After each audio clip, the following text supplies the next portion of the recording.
Welcome back to the show, everybody. Check out these headlines. There's more fallout from FTX. Who's next? We're going to talk about it. CZ Binance is called a walking time bomb. You're going to want that. John Deaton's amicus brief officially filed, ladies and gentlemen.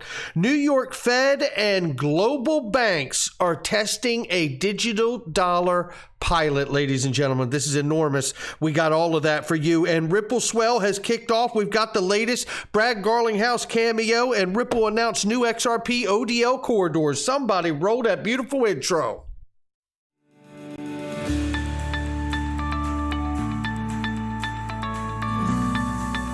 Digital Perspectives with Brad Kimes. Come on in.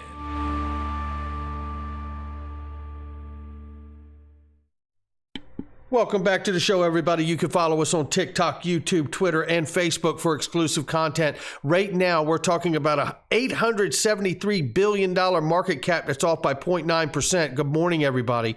Bitcoin right now, 16,700 plus. Ethereum, 1,200 plus. We see XRP is at 37 cents. Keep your eye on Tether, ladies and gentlemen. I know I keep talking about it. It's either put up or shut up. I get it. But you know what? Tether has not really put out the right vibe for me to feel like this is over and the bottom is in until Tether is dealt with and really declared good to move forward or not good to move forward. This bottom isn't in until I know definitively what the U.S. government thinks of Tether.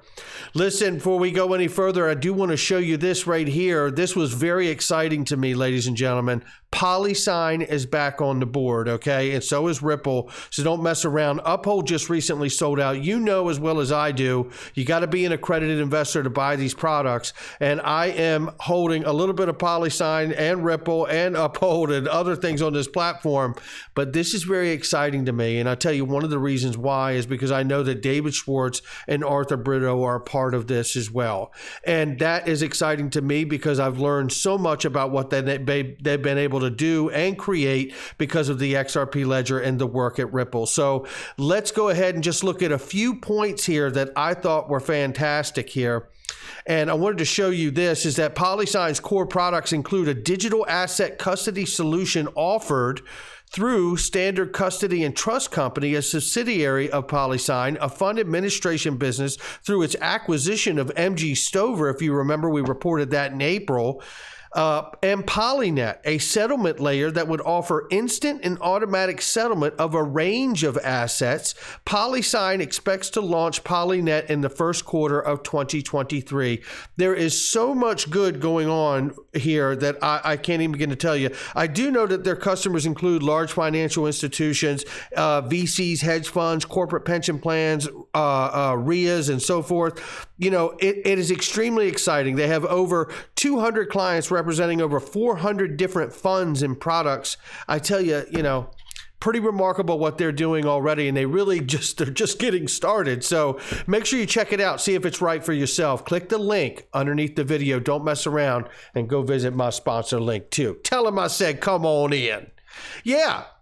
Right here, the U.S. economy is likely to slow down in coming months and more workers will lose their jobs, Federal Reserve Vice Chair for Supervision Michael Barr said. Now, we know Michael Barr is also former Ripple advisor, former U.S. Treasury member, former architect of the Dodd-Frank Act, which birthed the FSOC, Financial Stability Oversight Council. Head on a swivel, ladies and gentlemen. Things are coming together even though we're watching everything fall apart. You know, the reality here is that we're watching the underpinning of the market infrastructure be ripped out. And we could talk all day about who actually is ripping it out. But right now, I want to focus on this portion, and we have. But let's focus on this. FTX is in free fall. Where was the oversight? Well, I'll tell you where it was. In my opinion, I'll tell you exactly where it was. It was overlooked because Sam Bankman-Fried was one of the largest Democrat donors. So Gary Gensler just looked the other way. I think at the very least, even if he wasn't looking away, what does it mean? It means that enforcement, regulation by enforcement doesn't work, obviously, right? Why does all of this keep happening? I think it's by design, personally. That's how cynical I've become. But here I see crypto lender BlockFi now, as a cascading effect to the FTX bankruptcy, is looking at a possible bankruptcy, and it doesn't stop there, unfortunately, ladies and gentlemen. Remember, the SEC charged BlockFi with $100 million, and then BlockFi runs low on cash. FTX bailed them out. FTX steals the rest of BlockFi users' money. Like I said, there's a large part of this that feels like it was by design. Michael Arrington, shout out to you, Michael. He says here the FTX poop show may bring down Silvergate Bank. Now, I tell you, this is very interesting here, and I've asked for a comment because from Barry Silbert, because he's involved in Silvergate Bank, but then there's this news. Now, all of this is about the cascading effects of FTX, and we're talking about a $10 billion to $16 billion loss, ladies and gentlemen, and the 134 different companies that the FTX got their tentacles into to help wreck the entire space as it went down. Feels very, very calculated, to be perfectly honest. But I'll say this. If you think this is bad, I keep reminding you to watch out for Tether. Okay, and just very quickly here, Tether has a, where are we at here, Tether? Here we go, $66 billion market cap. What do you think the market looks like if that gets rug pulled? And you know what I mean? There's a lot to pay attention to here, ladies and gentlemen. And I want to hear from the Department of Justice, the U.S. Treasury, about how they feel specifically about Tether before I think the bottom's in. But here we see Genesis Trading having solvency issues, apparently. The parent company is DCG, Digital Currency Group. That's Barry Silbert. All roads lead back to Barry here. I've asked Barry, and you can see it right here. I asked him, I said, hey, Barry Silbert, can you help us out? We could sure use a statement from you. Thanks in advance here. What's going on? Is DCG in trouble? Is Genesis in trouble? Is Silvergate in trouble? And then there's this. Economics professor, Nouriel Roubini, who is not a fan of crypto. But wait till you hear what he says about CZ Binance, calling him a walking time bomb, and he shouldn't even be allowed in the country, he says. Listen to this. Unfortunately, this is an ecosystem that is totally corrupt. Unfortunately, it is, and I think the lesson of the last few weeks is these people should be out of here. I can't believe that CZ and Binance has a license to operate in the UAE. It's banned in the UK. It's under investigation by the US Justice Department for money laundering, $8 billion of money from Iran. And he's here on this stage, and he has residence in this country. The regulator should be thinking carefully. That's a walking time bomb. Okay? So if you invested in us, it's a walking time bomb. You should be kicked out of this country. You should not be allowed to operate. I'm sorry to say. It's going to get worse than some big country. Okay? So. Wow. I tell you, you know, it's just the things that are happening right now.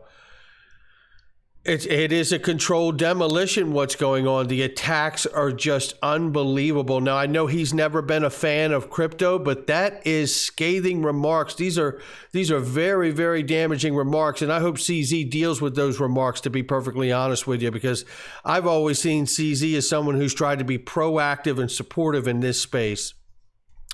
Let's take a look at this, because I'll tell you who's been proactive in this space. It's John Deaton, ladies and gentlemen. That is the supreme leader, the field general of the XRP army, ladies and gentlemen, and he files his amicus curiae brief on behalf of the XRP holders in opposition to SEC's motion to summary judgment. We all know it's fire. I'll tell you, look, I've never read an amicus filing. I didn't even know what the term meant until this case started. And with the help of, you know, John Deaton and James Filan and Jeremy Hogan and Attorney Seal and Bill Belisarius, Fred Rispoli, and so many other legal analysts in this space, I've learned a lot, but one thing I've learned is that when John Deaton puts it down on paper, it's got fire in it. And on page 10, just to let you know the tone that's set, he says, frankly, the SEC's unconstrained allegations are likely what caused this court to grant amicus status in the first place. I just don't know if there's anybody that could say it the way John Deaton says it. I mean, he really grabs, I think, and look, the whole thing is just lit up with facts, undisputable facts, right? So we'll see how the judge takes those things. But I think that little comment right there is John Deaton acknowledging the court's perspective in the first place. Quite interesting. Well, let's get into this. Ladies and gentlemen, this is massive news right here. New York Federal Reserve is working with global banks on a digital dollar pilot right now. Let's get into this. I tell you, I couldn't be more excited about it. And why? Because I've always said that I believe that the United States is the last thing to drop, right? We are the catalyst. I'm not suggesting that we won't see a black swan event or something to help push it along even sooner. But what I'm saying is the largest economy in the world was always planning to go last, because when they go, the world goes. That's how I see that, right or wrong. That's how I see it. Says here, let's get into this, ladies and gentlemen. You're going to want it all. Some of the world's banking giants here are participating in a brand new endeavor alongside the New York Federal Reserve. Global banks are partnering with the New York Fed for a 12-week digital dollar project. So that's 3 months. That's going to take us just before the predictions of where the Ripple case ends. I don't know if they're mutually exclusive or if they're tied together. Who knows these things? I do know that Ripple has a private ledger for central banks, however. Just something to keep in mind while we're talking about all of this. Program spearheaded by the New York Fed's Innovation Center will test how banks use the digital dollar tokens. Additionally, some of the largest banks in the world are taking part in this experiment at a time when consumer confidence for blockchain transactions is at a low. This news highlights the fact that there are still real-world use cases for this technology. Yeah, and I believe the next bull run is going to be a use case bull run. It was announced today that a pilot program to test various banks' utilization of digital dollar tokens is proceeding. The bank is involved in the program includes Citigroup, MasterCard, Wells Fargo, and others. The statement, the first reported by Reuters, noted that the banks involved and what the project will entail. It says here, the New York Fed noted the project, which is called the Regulated Liability Network. This is what we covered the other day, and this is a term, the acronym is RLNs, Regulated Liability Network, will be conducted in a test environment and use simulated data.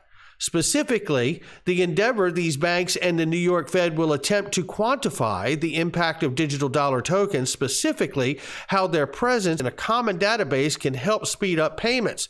Moreover, the program will see both the Fed and some of the world's premier financial institutions come to this conclusion in conjunction. This development comes after the head of the New York Federal Reserve, Michelle Neal, spoke on the promise of a digital dollar. Subsequently, Reuters noted Neal saw an opportunity in using a central bank digital dollar to speed up settlement time in currency markets. Finally, the announcement arrived today with no timeline for the experiment's operation. We will keep you up to date on all of it, ladies and gentlemen. That is extremely exciting. Now, let's get to this, because I asked the question, will there be a major announcement at Ripple Swell 2022? 1,600 of you voted, and 63.6% said yes, and 36.4% said no. But let's get to what we got so far, because Swell has started. The day has arrived. Brad Garlinghouse will soon be kicking off the Ripple Swell event, which he's done by now at this point. They're ahead of us by, I think, 5-6 hours over there in the UK from the East Coast. But looky here. There he is right there, the man himself. It's Brad Garlinghouse with CEO Christian from XRP PayNet. And listen to this quick clip here as this cameo.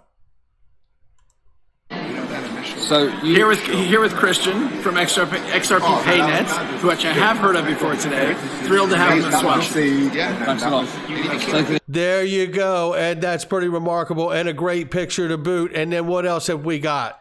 Ripple decided to share this. Ripple announced various new XRP ODL customers.